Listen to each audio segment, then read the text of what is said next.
મારા લાઠી બાબરા વિસ્તારના ધારાસભ્ય જનકભાઈ, આમ તો નાનુ કાકાને તમે ઘણા વર્ષથી ઓળખતા સૌજીભાઈને સમસ મનસસ આગળ અમે આવ્યા એટલે મારા ગામના મેહુલભાઈ બેઠા છે. સૌજીભાઈ રસ્તા મળ્યા, મેં કીધું વેકરિયા નથી પણ યા છે એટલે અમે એ વેકરિયા છે. એમ જનકભાઈ તળાવિયા છે પણ વાહ યા તો છે એટલે મને કીધું હતું. પણ કોઈ પણ પરિવાર એક સાથે એટલો ભેગો થતો હોય તો એને બિરદાવવા માટે કઈ અટકશે એ ન જોવાનું હોય. સમાજ ભેગો જોશે અને બિરદાવવા માટે અમારે આવવું પડે. આગળ કૌશિકભાઈની વાત થઈ તો અમે ને કૌશિકભાઈ તો બહુ વર્ષોથી સાથે રહી છે.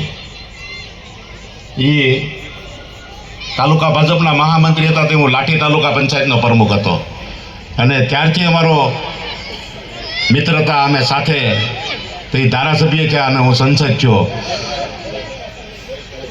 માટું એકતા નથી અમારી એકતા છે એ અમરેલીનો વિકાસ માટેની એકતા છે. અમે અમરેલીના વિકાસને માનવી છીએ. અમે બધાય અહીંયા અમે કૌશિકભાઈ જનકભાઈ છે, હજી મહેશભાઈ જનકભાઈ પાકેક વિધાનસભાની અંદર 1600 થી 1700 કરોડના કામ હાલે છે. આ એકતાનું કારણ છે.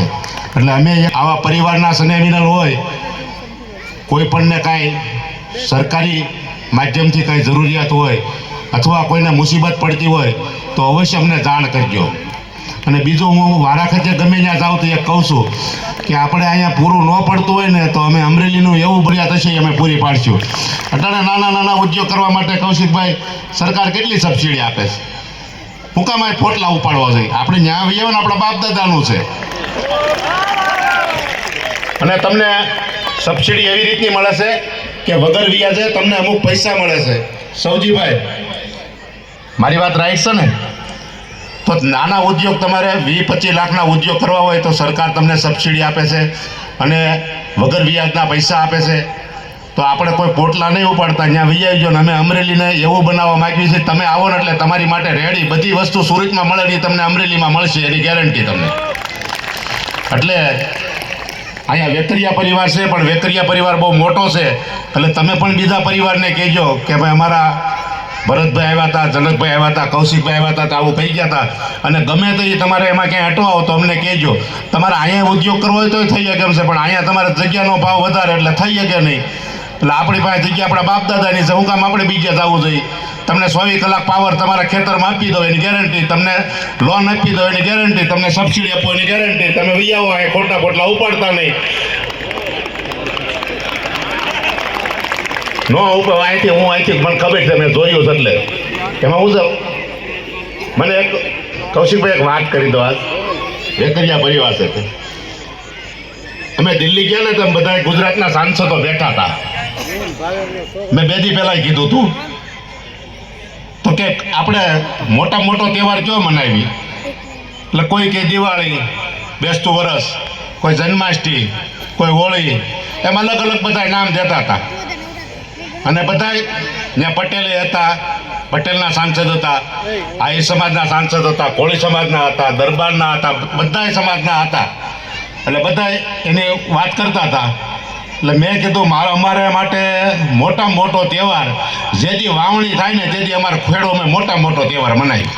અમારા માટે વાવણી થાય તેથી મોટામાં મોટો તહેવાર. તેથી તમે અમે બી લેવા જઈએ તો કોઈ વસ્તુ પૂછવી નહીં કેટલા પૈસા છે, એ એમ કે 2200 રૂપિયા મણ તો આપી દેવી 2200 રૂપિયા. અમે તેથી એટલા આનંદમાં હોય ને અમારો મોટો તહેવાર એ. કેમ કે ખેડૂતનો દીકરો છો એટલે ખબર છે મને કે આપણા માટે મોટામાં મોટો. એટલે બહુ સરકાર ખેતી માટે સબસિડી આપે છે, બહુ સહાય આપે છે. તમે ખાલી ખેતી કરશો ને તોય પણ આપણું ગુજરાન હાલે એવું છે. આ વર્ષે લગભગ કોકને કદાચ ઓલું થયું છે. હું માનું ત્યાં લગન વર્ષ સારું હતું, 40 થી 50 હજારનો વીઘો આવ્યો છે આ વખતે. એટલે તમારે જે જરૂરિયાત હોય એ અહીંયા આપણે શેર ઉપર બહુ ભાર નથી કરવો. આપણા ગામડા ઉપર આપણે ભાર કરીશું. આપણા બાપ દાદાનું કામ છે એટલે અહીંયા વહી આવજો. અને અહીંયા તમને કાંઈ ધંધો કરવો હોય તો અહીંયા પણ અમે મદદ કરીશું 110%. તમારે જે જરૂરિયાત હોય કહેજો.